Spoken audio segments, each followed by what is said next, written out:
Bonjour à tous, bienvenue dans cette nouvelle vidéo. On va s'occuper aujourd'hui de ce que vous voyez à côté de moi, les plants de pommes de terre.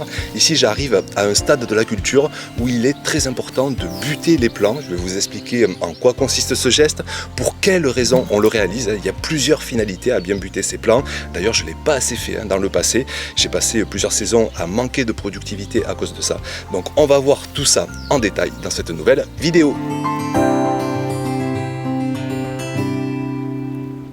Alors déjà, avec l'exemple de la parcelle que vous avez derrière moi, je vous explique concrètement en quoi ça consiste de buter la culture. Ce n'est pas l'action de vouloir y mettre fin, c'est tout simplement l'action de former une butte, que ce soit en ramenant de la terre le long des plants, le long des tiges, ou en ramenant de la matière organique. Là par exemple, j'ai un peu de paille, et bien je vais faire en sorte de bien la ramener le long des tiges. Ça peut être du foin, du broyat aussi, qu'on verra d'ailleurs tout à l'heure, dont je vais me servir pour d'autres parcelles. Alors les deux premières raisons qui justifient de bien buter cette culture, ça va être à la fois de protéger les futures récoltes, je vais vous expliquer tout ça en détail, et aussi de désherber comme il faut la proximité des plants. Donc première raison, protéger les futures récoltes à la fois de la lumière, à la fois d'un excès de froid, d'un excès de chaud, de bien préserver l'humidité.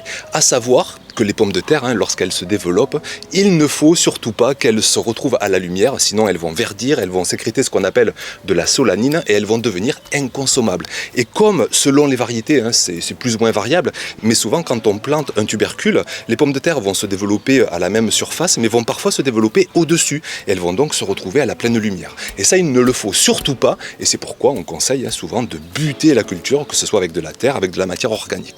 Donc on va protéger de la lumière, mais on va protéger aussi à la fois des excès météo, des intempéries, des excès de chaud, des excès de froid, des excès de pluie, parfois du gel. Quand il gèle, on conseille carrément d'ensevelir la culture, d'ensevelir le feuillage pour ne pas qu'il prenne le gel. Donc là, je ne vais pas dans cet extrême, je ramène bien 20, 30, 40 cm à la fois de terre et de matière organique le long des plants. Je fais ça, alors c'est l'occasion de vous dire quand le faire, il faut le faire quand les plants font environ 25-30 cm, là il faisait plutôt 35-40 cm, mais c'est pas grave. L'essentiel, c'est de faire ce geste, donc déjà, je le répète, dans cette finalité, de protéger les futures récoltes.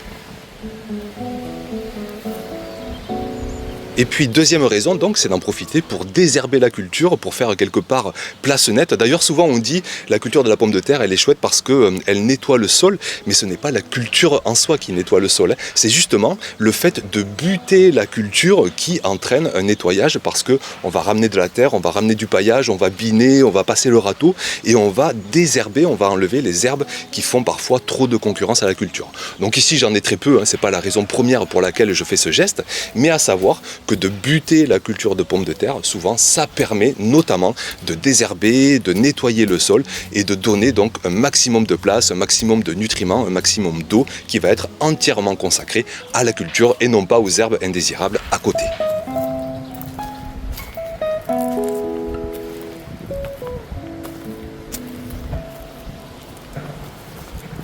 Troisième raison maintenant de bien buter la culture, ça va être tout simplement de maintenir les plants bien droits. Et ça marche d'ailleurs pour d'autres cultures. Je pense aux haricots, je pense aux fèves. D'ailleurs, cette saison, mes plants de fèves, je ne les ai pas butés. On a eu 10 jours de vent et je vous mets les images. Ils se retrouvent tous avachis au sol. Et si j'avais pris le temps de bien les buter, de 20-30 cm de terre à leurs pieds, j'aurais moins eu de dégâts. Et ça, c'est exactement pareil avec la culture de pommes de terre. On a des plants qui peuvent monter à 80 cm, parfois même plus d'1 mètre de haut. Et ça, si ça prend le vent, vous allez vous retrouver avec des plants de pommes de terre qui vont se retrouver au sol, qui vont être moins exposés à la lumière, qui vont faire moins de photosynthèse, qui vont être moins productifs et on va perdre rapidement du coup en productivité. Donc c'est important de ramener un maximum de terre ou de matière organique. Je vous mets l'exemple là sur une autre parcelle. Alors comme j'avais les plants assez serrés, j'ai pas laissé 80 cm entre chaque rangée, du coup j'ai pas la place pour buter avec un maximum de terre. Et puis comme en plus j'ai déjà un peu de paillage au pied des plants, et bien dans ces cas-là, ce que je fais, plutôt que de buter avec de la terre, je me dépanne avec de la matière organique. Là, par exemple, en ce moment, j'ai accès à beaucoup de broyats. J'avais fait venir des bennes de broyats de platane.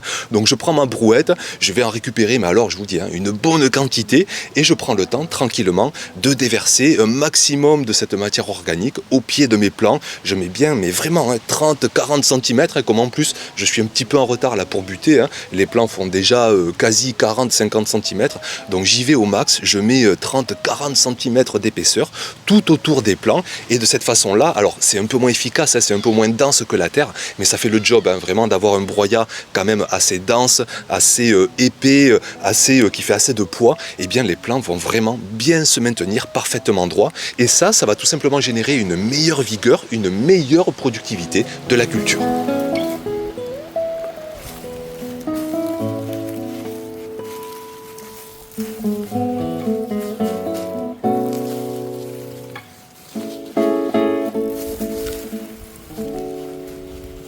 Quatrième raison maintenant de bien buter sa culture de pommes de terre, ça va être d'espérer de plus grandes quantités de récoltes, de générer plusieurs étages de production. Vous allez voir que les résultats sont quand même à nuancer selon les variétés qu'on va planter.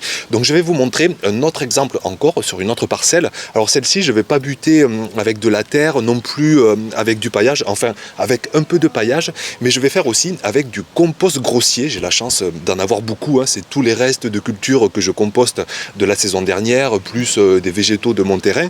Donc je me retrouve avec un compost que je prends soit bien composté en bas du tas, soit que je prends grossier en haut du tas. Donc là c'est ce que je fais, je prends ma brouette, hein, je remplis avec le haut du tas à coups de pelle et j'emmène tout ça sur la parcelle pour bien buter les plants, hein. Donc là c'est vraiment un mélange à la fois d'un peu de terre, d'un peu de paillage que j'avais sur place et donc de compost grossier pour vraiment, hein, faire une grosse butte, hein, tout autour des plants de pommes de terre.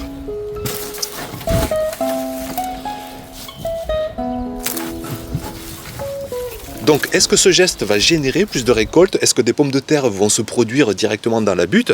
Et donc ça, c'est à nuancer selon les variétés. Il faut savoir une chose, c'est que des variétés de pommes de terre, vous en avez qu'on appelle déterminées, vous en avez qu'on appelle indéterminées, c'est un peu comme les tomates par exemple. Vous avez des plants déterminés qui produisent juste sur un étage, et vous avez des plants indéterminés qui vont produire sur plusieurs étages. Et c'est les plants indéterminés, hein, qui sont la majorité, et c'est pareil pour les pommes de terre. Vous avez une grande majorité de variétés indéterminées, ce sont surtout celles qui produisent sur une plus longue durée, hein, qui mettent 100, 110, 120, 130 jours à produire, notamment les pommes de terre de conservation. Donc vous allez avoir des pommes de terre qui vont se former à la profondeur là où vous avez mis votre tubercule de départ, ça va se former aussi un peu en dessous, en profondeur, et puis donc ça peut se former aussi un petit peu en dessus sur des étages supérieurs, donc pour des variétés indéterminées. Donc ça c'est pas souvent écrit, hein, sur les sachets au moment qu'on les achète. Alors vous pouvez après vous renseigner sur le net, hein, selon la variété que vous avez, ou sur ChatGPT, le nouvel outil. Moi je sais que pour mes variétés, j'ai tapé et il m'a dit si c'était déterminé, indéterminé.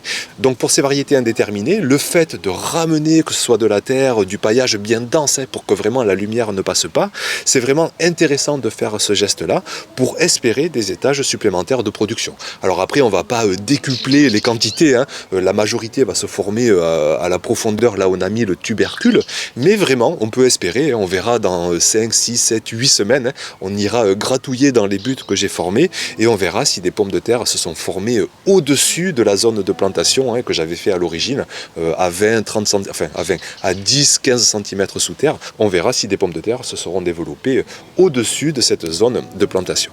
Donc ça, je répète, hein, choisissez bien vos variétés parce que toutes ne donnent pas des étages supplémentaires de production.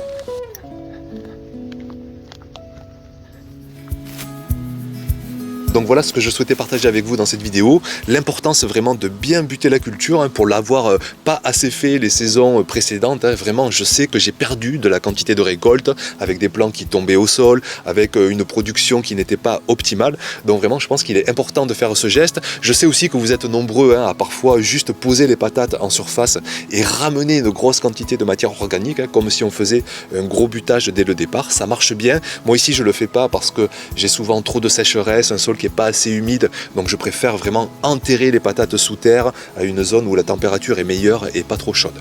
Donc ça marche, mais sous des climats, sous des contextes bien précis, de mettre simplement les pommes de terre en surface et de les buter fortement dès le départ. Donc avec plaisir, bien sûr, comme à l'habitude, d'en discuter dans les commentaires, et puis on se retrouve très vite, bien sûr, pour de prochaines vidéos. Ciao!